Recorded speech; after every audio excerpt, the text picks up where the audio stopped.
Assalamu alaykum, hörmətli qarindaşlar. Gollandiya Uyğur Kişilik Hüquq Fondi Ma'rif və Təşviqat bölümü tərəfindən tayyorlanğan şoferlik pravosi nazariya dərsimizə xoş gəldinglar.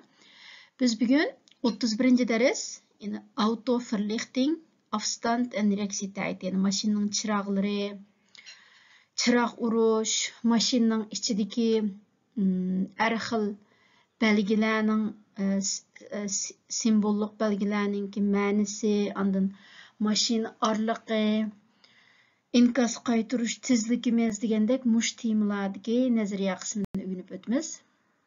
Qanamsa diqqətinizlər dərsimizdə bolsun. Aldı bilən maşının çıraqları. Maşının hər xil çıraqları var.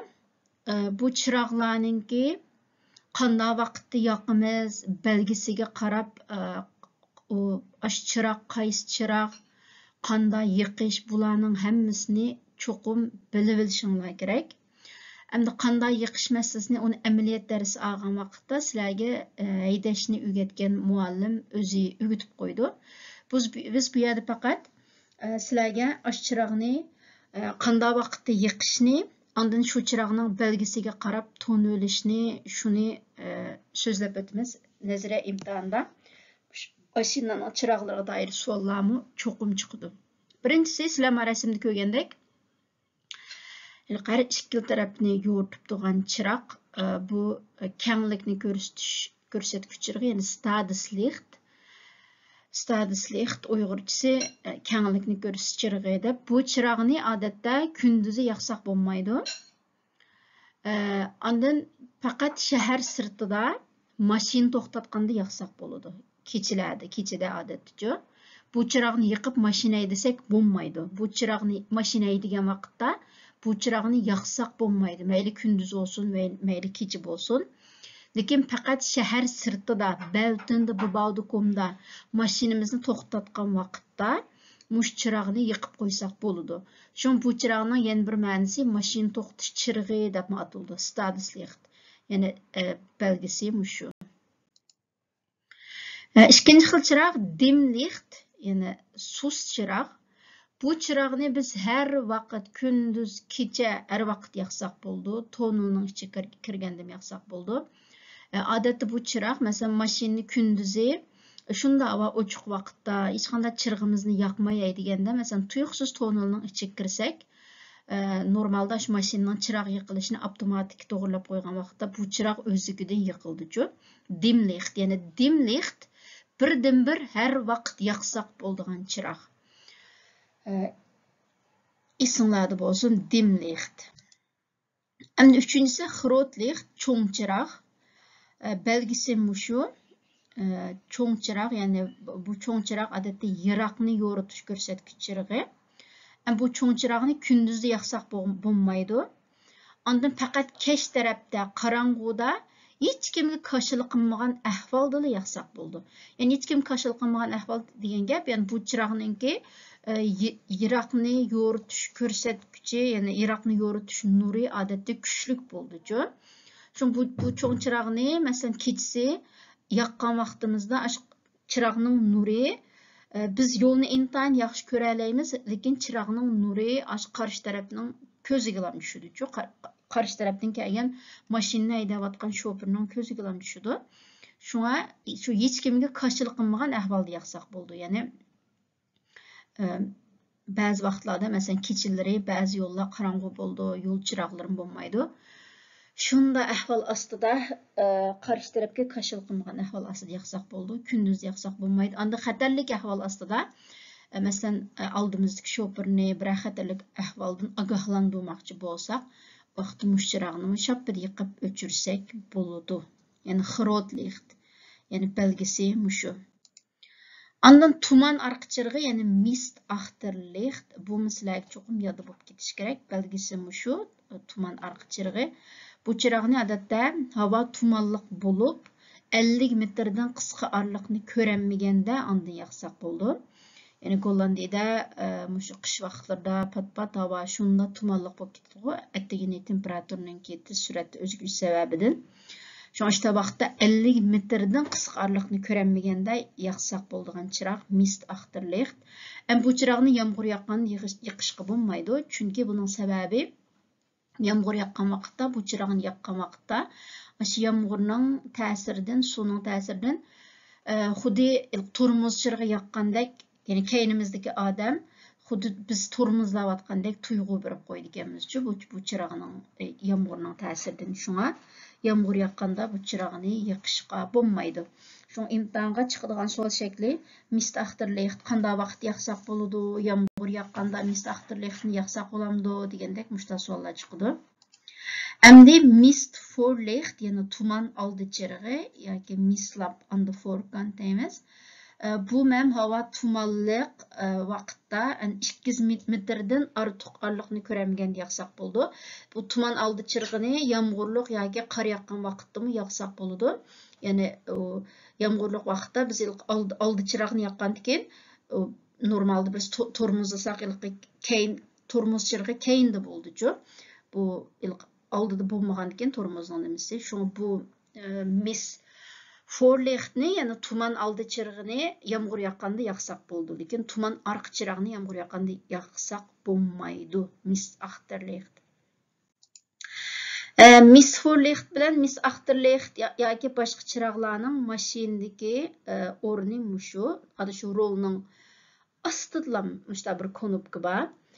Buni endi qanday yiqishni sizlarga amaliyot darsi o'tganda, o'sha amaliyot darsi o'tgan muallim alohida so'zlaydi. Lekin sizlar mushning qarablam hozir qaysi chiroqninki, ya'ni qaysi belgining qaysi chiroqqa vakillik qildiganligini cho'qim bilishinglar kerak.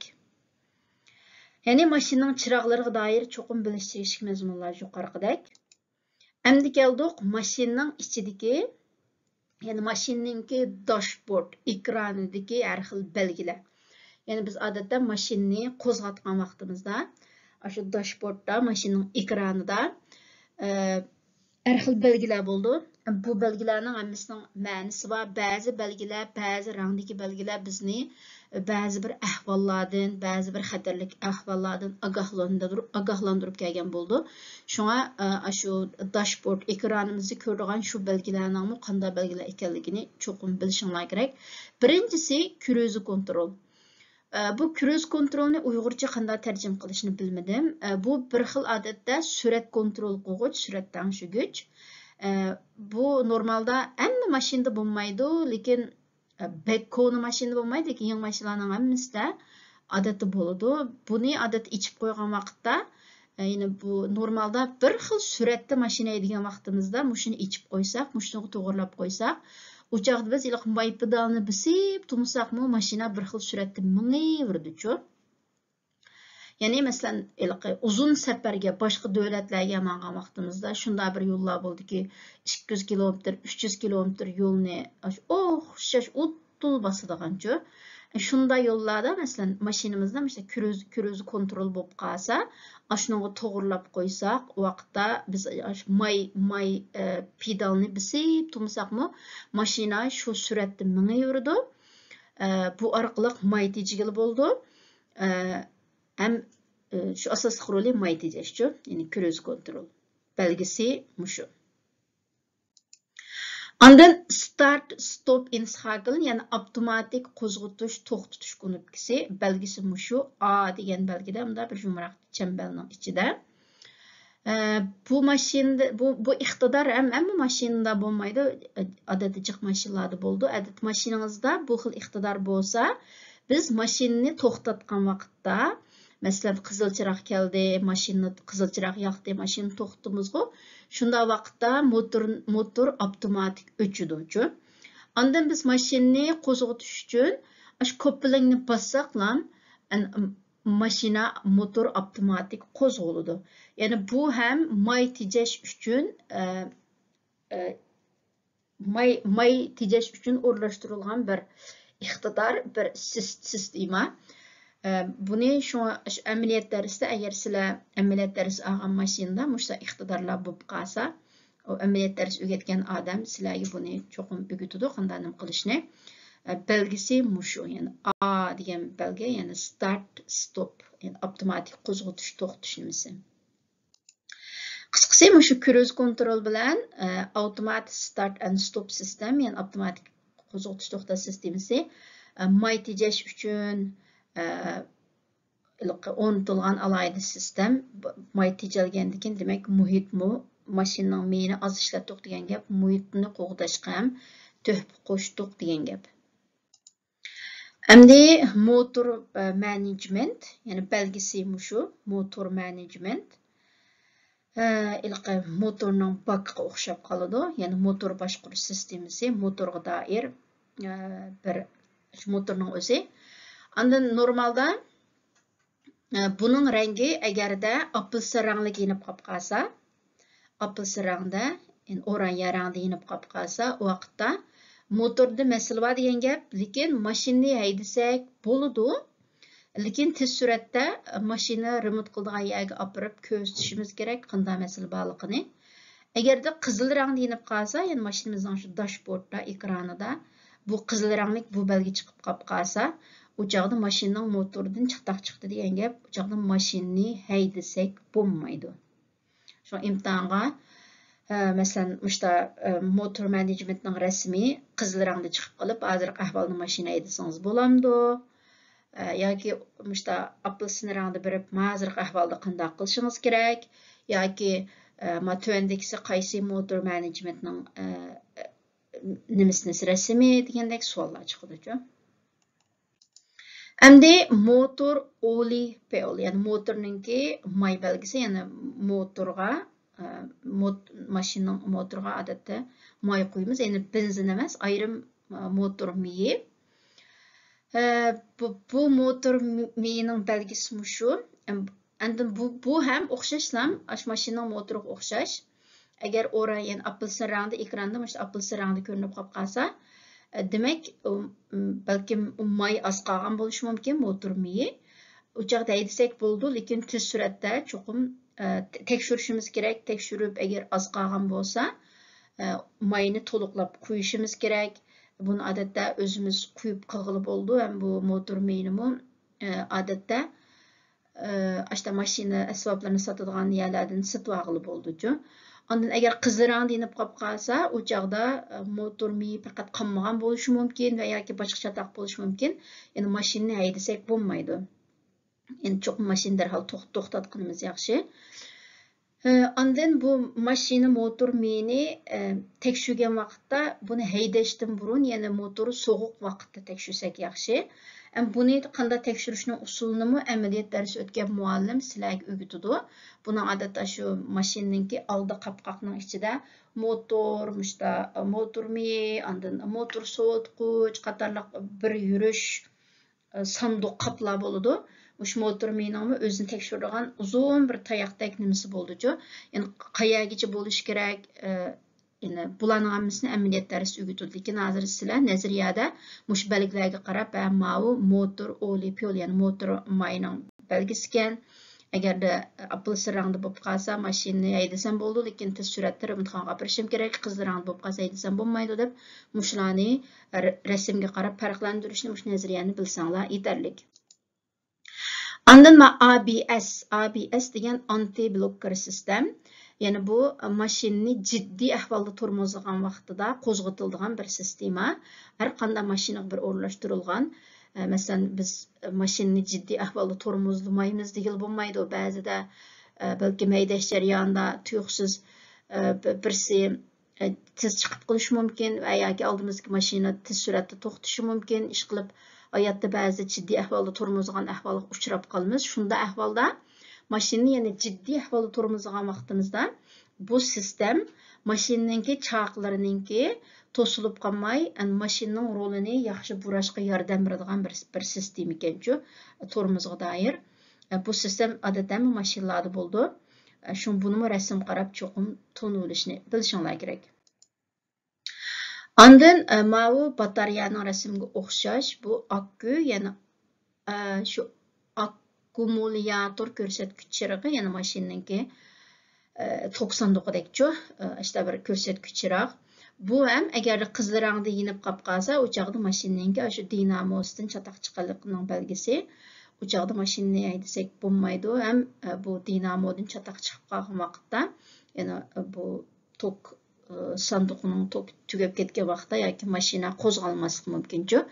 Unda vakitte andın erler çokum obdan bilsizlar yani bir xil uzun simba start kabul sim depçu. İşte simni iki maşinaga bir-biriga tegishtirib sun'iy usulda qo'zg'atuvchi. Şunu bunu eğer maşinimiz işte tuyuqsiz o'tmay qolib qolsa va yoki ekranimizda mush chiroq oraya yani qizargan ko'rinib qolib qolsa, cho'qim hamda remontxonaga ko'rsatishga tegishlik bir muhim chiroq. Endi ma chiroq rammin yani tormoz ko'rsatgich chirog'i. Bu chiroq tormoz suyuqligi bilan tormoz sistemasiniki yaxshi ishlaydigan ishlamaydiganlik bilan munosabatlik. Bu chiroq ham agarda apelsin rangda ko'rinib qolib qolsa, balkim tormoz suyuqligi azlab qolgan bo'lishi mumkin yoki tormoz sistemasi uprab ketgan bo'lishi mumkin. Tez suratda remontxonaga olib tekshirish kerak. Qizil rangda yinib qolib qolsa ham o'xshashlar cho'qim mashinani to'xtatishimiz kerak haydasak bo'lmaydi. Ya'ni rammin. Endi eng oxirgi chiroq biz o'rganib o'tadigan temperaturaga o'xshaydigan cooling deymiz, ya'ni so'vutqich deb, ya'ni motorninki temperaturasini ko'rsatgich chirog'i.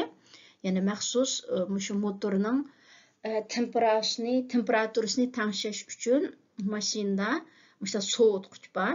Bir so'vutqich suyuqligi orqali tengshab turildi. Agarda bu suyuqlik ham azlab qolgan bo'lsa, tugab ketgan bo'lsa, u vaqtda mush chiroq ekranimizda ko'rinib bizga ba'zi ogohlantirishlarni beradi. Shunga qizil rangda yinib qolib qolsa, u vaqtda mush motorninki sovutish sistemasidan chatoq chiqqanligini bildirdi. Balkim bu suyuqlik butun tugab ketgan bo'lishi mumkin. Va yoki boshqa xatar bo'lishi mumkin. Shu bunday ahvol ostida yani mashinani haydab u chog'da motor paq qizib ketsa, texmi ig'ir xatarlar kelib chiqishi mumkin-ku. Andan buni ham yani qanchalik darajada so'vutqich qo'yamiz, qanday tekshiramiz, bularni ham amaliyot darsida sizlarga ko'rsatib amaliy o'rgatadi. Bu yani so'vutqichni odatda Action va yoki boshqa mashina doir asboblarni sotadigan do'konlardan o'zimiz sotib olamiz.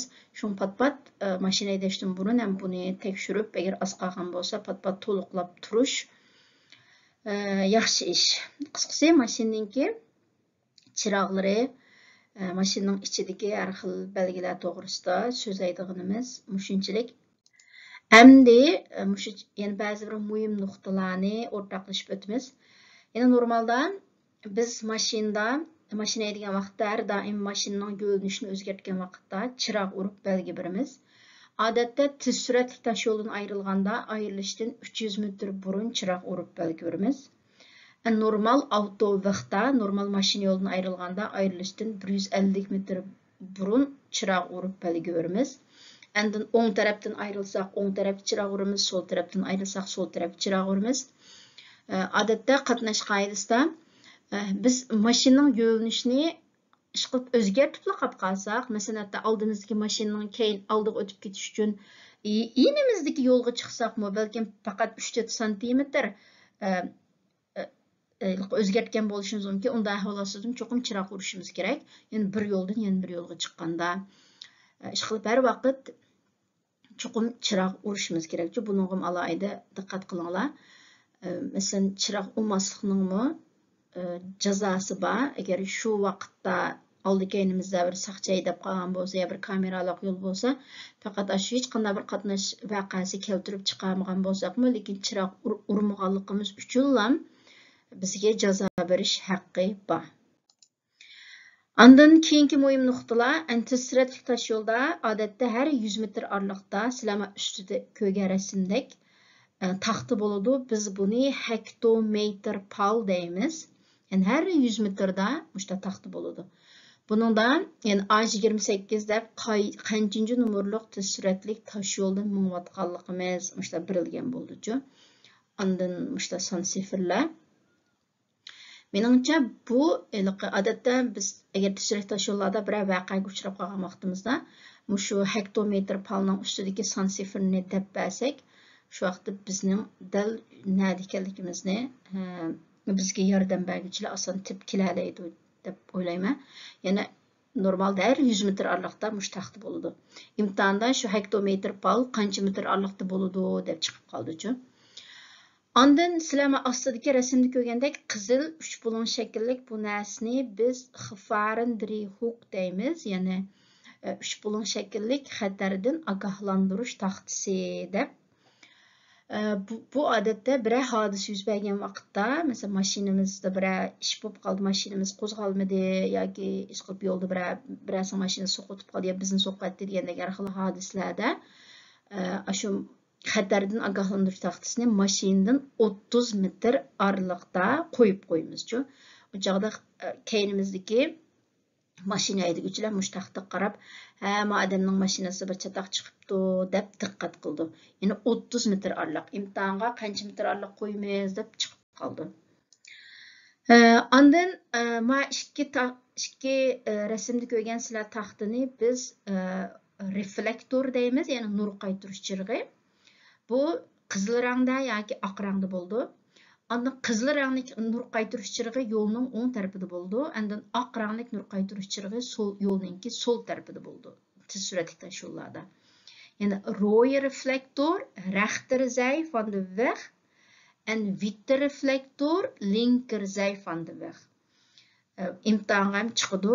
Masalan, rasmda berib, "Mavo reflektor hozir yo'lning qaysi tarafida?"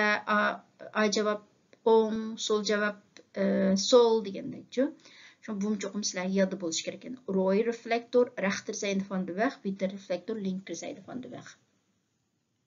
Bunga ham yo'lda manganda agar burun diqqat qilmagan bo'lsanglar, bu darsni olgandan keyin cho'qim diqqat qilib qilishinglarni tavsiya qilaman. Hektometr palg'imi har 100 metr ariqda bo'ldi deb emas, shunga diqqat qilib qilinglar. Endi eng oxirgi nuqtamiz mashinaningki bizning inkas qaytirish tezligimiz mashinaningki agish ariqi. Ya'ni normal sharoitda mashinaningki agish ariqi 2 sekund bo'ldi. Yani imtihonga işte Follow Afstand qanchalik bo'ldi deb ham chiqdi-chu. Follow Afstand ya'ni oldimizdagi mashina bilan agish ariqi 2 sekund. Ondan bizningki inkas qaytirish tezligimiz normalda 1 sekund bo'ldi. Ya'ni reaksiyat. Ya'ni 1 sekund bo'ldi degan gap, ya'ni biz oldimizdagi bir mashinani, masalan, oldimizda bir qizil chiroq ko'rsak, shu qizil chiroq ko'rdim, endi mashinani to'xtatay, mashinani to'xtatish uchun tormozni bosishim kerak deb shu fikrni o'ylab bo'lguncha mushta inkas qaytib 1 sekundning ichida biz shu inkas qallamizga kep bo'lishi kerak. Chunki normalda sog'lom bir odamda, ya'ni qizil chiroqni ko'rgandan keyin endi qizil chiroq yoqdi, mashinani to'xtatishim kerak deb shu bir fikr qallamizga 1 sekundning ichida kep bo'lishi kerak. Ya'ni inkas qaytirish tezligi degan shu. Ondan yo'lda oldimizdagi mashina bilan qanchalik orliq qo'yib haydashni hisoblash usuli.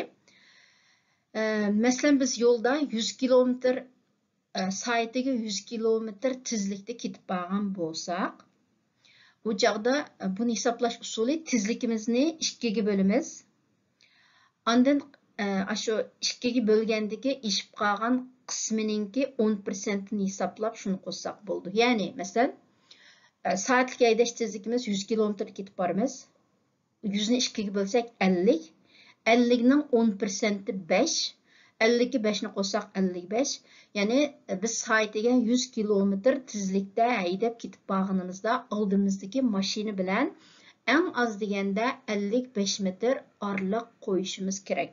Ya'ni shunda ariq qo'ysak, yani bu bexatar ariq qo'yish usuli u vaqtda mesela oldimizdagi mashina tuyuqsiz tormozlab qolib qolsa yoki bir ayshib qolganda biz uningga darhol inkas qaytirib vaqtida tormozlab xatarning kelib chiqishining oldini ola olamiz.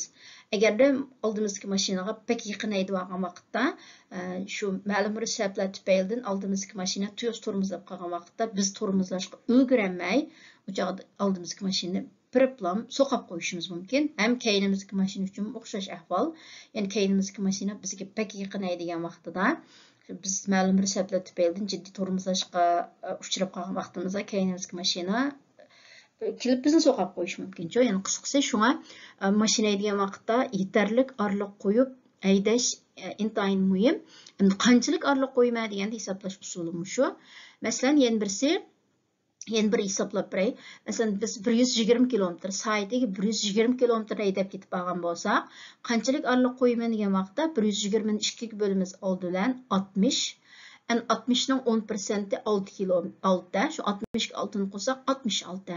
Taxminan 65-66 metr shu orliqda orliq qo'ysak, eng bexatar orliq qo'yish usuli bo'ladi. Ondan baya full avstand, yani mashinaga agishorligi 2 sekund dedik emas. Yani bu 2 sekund degan nima degan gap desanglar? Yani normalda biz bir ahvolni ko'rib, inkos qaytarishimiz uchun inkos qaytarish tezligimiz 1 sekund dedik-ku, 1 sekund vaqt ketadi-ku. Masalan, biz bir xatarni ko'rdik oldimizda. Yani oldimizdagi mashinasini jiddiy tormozladi. Buni ko'rib, qallamizda men tormozlashim kerak deb, qallam o'sha inkosni qaytarib bo'lguncha 1 sekund vaqt ketadi. Ondan biz tormozni bisib, amaliy harakat qilguncha yana 1 sekund vaqt ketadi-ku. Yani bu oraliqda shunga jami 2 sekund vaqt ketadi. Shunga ya full avstand 2 sekund degani shu bizningki oldidan inkos qaytarishimiz, uning keyindan endi tormozni bosay deb shu harakatni qilishimizdagi qo'shgan 2 sekund shu full avstand degani shu 2 sekund degancha.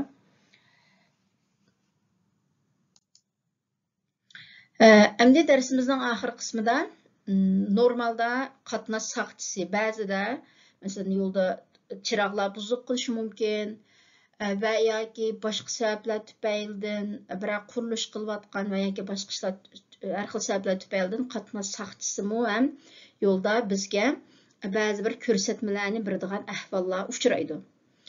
Endi biz mashinaning ichida haydayotgandan keyin o qatnash soqchisi bizga mashinamizning yoniga kelib, to'xtang, endi siz ma'nosingiz bo'ladi, unda qiling, bunda qiling deb unda gapni deb bo'lmaydi. Faqat ba'zi bir ishoratlarni qilish orqali bizga qanday qilishimiz kerakligini uqtirdi. Shunga bu ishoratlarni ham o'rganishinglar intayin muhim, imtihonga ham chiqib qoladi. Shunga men bu qatnash soqchisining har xil ishoratlarininki qanday nima ma'no bildirganini qo'llanchasini asli uyg'urchasini yozib qo'ydim. Masalan, qatnash soqchisi o'ng tarafdagi o'ng qo'lni chiqarib, so'l qo'lni keyniga qo'ysa, o chog'da qatnash soqchisininki keyindagi mashinalar to'xtaydi deganni bildirdi-ku. Biz qatnash soqchisining keyinda kelgan mashinalar to'xtashni bildirdi. Ondan so'l qo'lni chiqarib, o'ng qo'lni do'mbiga qo'ysa, qatnash soqchisining oldidagi mashinalar to'xtashni bildirdi. Ondan bunda yan tarafda turib, o'ng qo'lni chiqarsa, o chog'da qatnash soqchisining o'ng tarafidagi mashinalar to'xtaydi. Ikkili qo'lni chiqarsa, qatnash soqchisining oldidan va keyindan kelgan mashinalar to'xtaydi. Ondan mana to'xtash buyrug'i belgisi, ya'ni o'ng qo'lni egiz ko'tarib qilsa, bu to'xtang deganni bildirdi. Ondan qo'lini bunda egiz past ko'tarib bunda qilsa, bu suratingizni astiltang, sal astroq haydang deganni bildirdi-ku. Shunga buni ham rasmga qarab, mush ishoratlarga qarab, nima demoqchi bizga deganni cho'qim bilib olishinglar kerak. Imtihonga ba'zida chiqib qoladi. Ham chiqmagan taqdirdami, normalda kundalik turmushda bu xil ahvollar ko'p uchraydi. Shu o'zimizningki bexatarlik uchun buni bilib olish zarur. Andamiyada ranglik rasm borga buni kelib qo'ydim. Ostida har xil gollandcha tushuntirilishi bor. Men baya degan Uyg'ur tushuntirishiga qarab tushunib olsanglar bo'ladi. Qisqasi bugun so'zlaydigan darsimiz mushunchalik. Keyingi darsimizda mushning nazariya qismiga doir mashq savollarni ishlash orqali bu nazariyani texmo pishiqlaymiz. Ma'qul bo'lsa keyingi soatlik darsimizda ko'rishaylik. Omon bo'lgaysizlar.